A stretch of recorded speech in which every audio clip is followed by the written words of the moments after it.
up? All right, so I think our last video was on supplements versus peptides versus drugs and what each one's purpose is, right? So here's what we're going to do today. Peptides versus hormones, all right? So in order to do this, so y'all just don't pay attention to that. You just look over here, right? All right, let's see. Yeah, like that. All right, so what we have here is, what's the difference in a peptide and a hormone? Well, a peptide is a messenger to a specific action within a system of the body.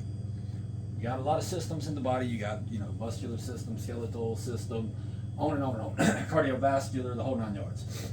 A hormone is the contractor that's made by glands, the thyroid, testicles, adrenals, pituitary, all right, that regulate the entire system. Okay, so a hormone is going to regulate a whole bunch of things, a system or more than one system, whereas your peptide is very specific in action. Now, you think of a hormone like a general contractor. It's going in, it's like, look, all right, everybody, you do this, you do that, you do that. Your peptide is more like your micromanager or a foreman that's on site. Comprendo? So BPC 157 and TB 500, Machino growth factor, these are all foremans that are directly telling what work needs to be done on a local level, signaling regeneration of blood vessels, collagen synthesis, fibroblast activation, things like this. Very, very specific in what to do, whereas like growth hormone, for instance. Growth hormone is a general contractor directing metabolic function, skeletal repair, organ repair, immune function, DNA. Like, it's the master hormone. Like, it's going in and it's regulating everything at once. Now, here's where the danger comes in, is too much of a hormone, you can start to get negative effects, because a whole system is like a whole ecosystem in there that is affecting the entire planet, per se. So with too much testosterone, if we overload the body, we know that we get negative side effects. The blood thickens, you get extra hemoglobin, you get testicle shrinkage because there's no need in producing anymore. But with the peptide, we don't get the negative effect because, number one, they're very short-lived, all right? There's not many esters tied to these yet. They will do that soon, I'm sure. But furthermore, they are only signals to specific locations of what to do, right? Now, if I wanted to repair a damaged muscle, I can use BPC 157, TB 500. I can use these things to directly affect muscle repair. For instance, have a heart attack, TB 500 will mitigate damage, or may mitigate damage in research. By the way, none of these things are for, I make no claims about anything being to take by a human. This is all about research, for research animals, for research purposes. There's no claims made that anything here is going to diagnose, treat, prevent, cure, cause any disease. Honestly, we understand that we're just too dumb to be able to make our own decisions, and none of us ever actually get to adulthood where we can actually be a human and do as you wish because you're grown.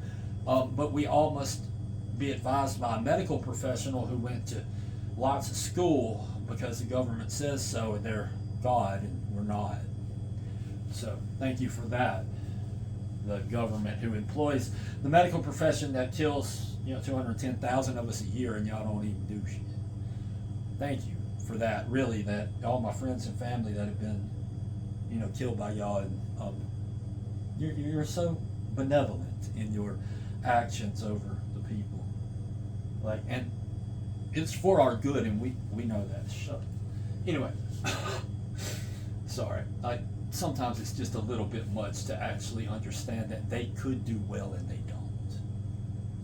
they choose to use drugs, not peptides. They choose to not nano medications so that they would be just as effective, less toxic. You would get the same results without dying and killing people. But that would take work, and then, the false data administration would lose power, and God forbid that happen. Anyway, there's a long story there. Nonetheless, if you can get in and read my chat GPT, you'll be like, oh, I see. Sorry, I digress. All right, peptides. Peptides will work. If you have something that is injured, they are excellent. Here's where peptides and hormones both fail. If you have a degenerative disease in which there's not enough building material to regenerate a system or an organ or anything, they can't work. You must have raw material to rebuild. For instance, let's say in bone, because it's a really easy example. In bone, you have osteoclast and osteoblast. One takes dead bone away, one brings new bone in. If you're having more dead bone being taken away than new bone brought in, then what happens is you get osteoporosis, right? Weak bone, brittle bone. All the peptides in the world will not build bone mineral density. They can give you a drug which will stop old dead bone from being taken away. The bone mineral density test looks good, but you still have hip fractures and you fall like you've been shot because you broke your hip and then fell. That's what the drugs do. So when you have a peptide that's giving the signal to build more bone, this is better. But the problem comes in is if there isn't enough calcium, magnesium, potassium, phosphorus, boron, MSM in the bones, in the joints, or in the bone, or in the blood to provide that to the bone, you still have osteoporosis.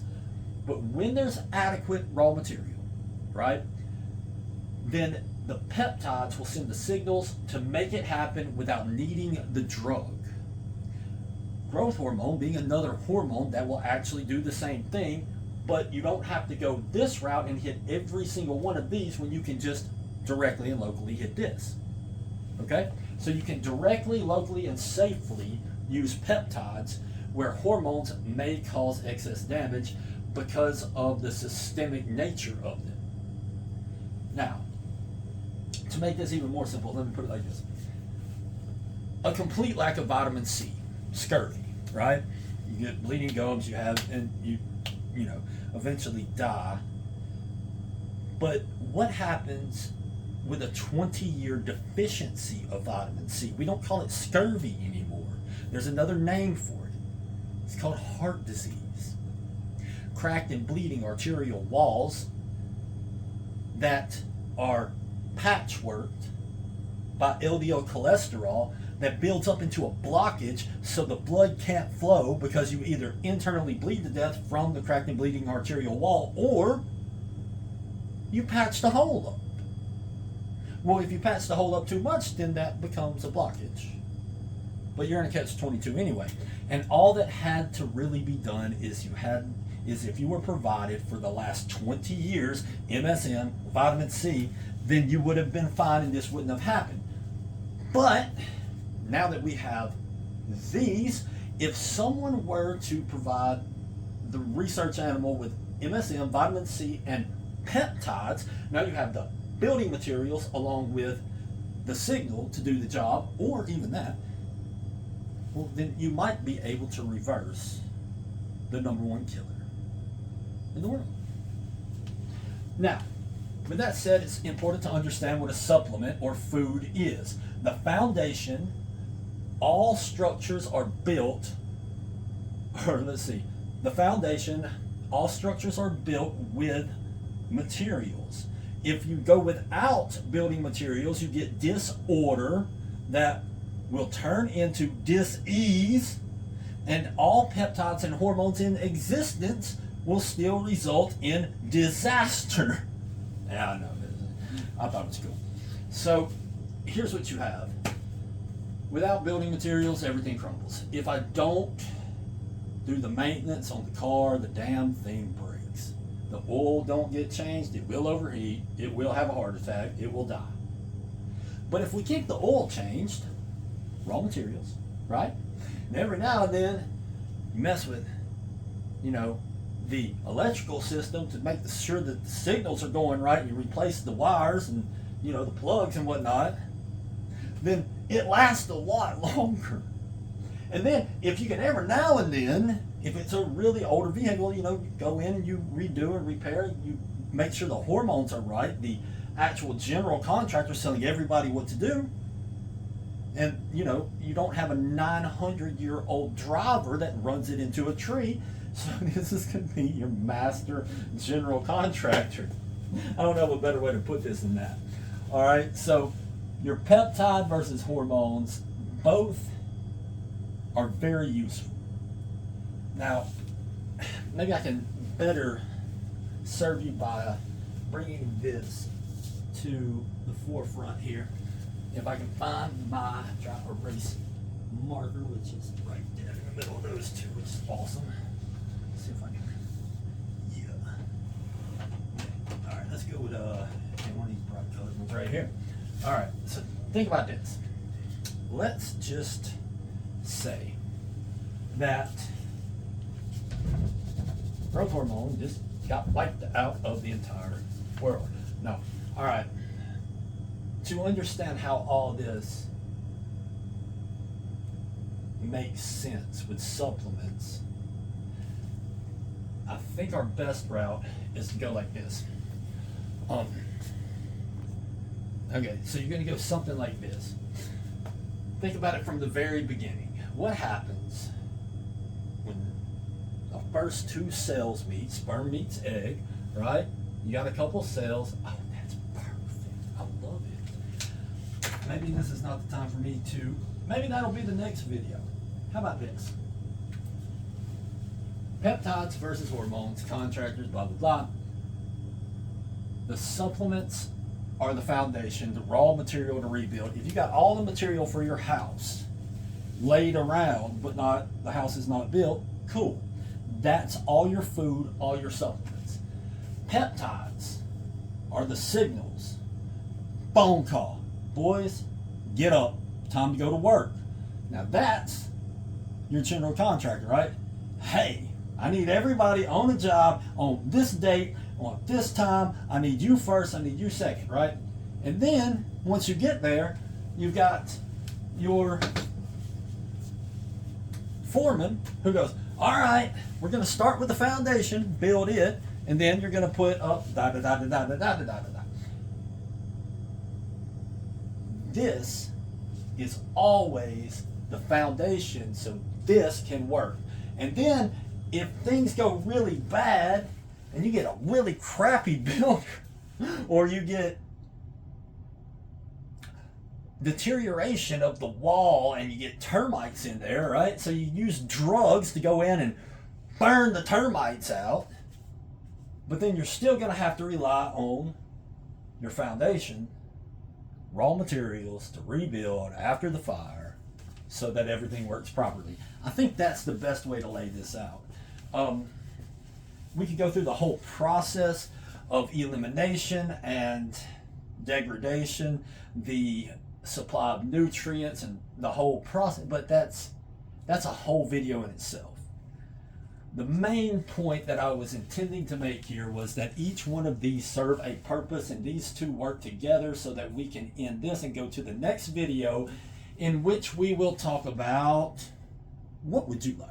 What would you like for me to cover? Because we could go over so many things, from selective androgen receptor modulators to vitamin C, MSM, osteoporosis, osteoarthritis, degenerative bone disease, autoimmune disorders, cancer, diabetes, heart disease. I mean, you name it. Like, I'm game. Like, whatever you want. If I can't talk about it, I mean, there's nothing I can't talk about, but I'll go learn about it and then we'll make a video. But if there's truly some way that you think I can help, that some information that you need that you don't quite understand, if you've been to the doctor and you're like, shit, he says I got high cholesterol, what do I do? You go, yes, thank you, I love high cholesterol. And I can tell you why in a video, but just let me know, man. Peace.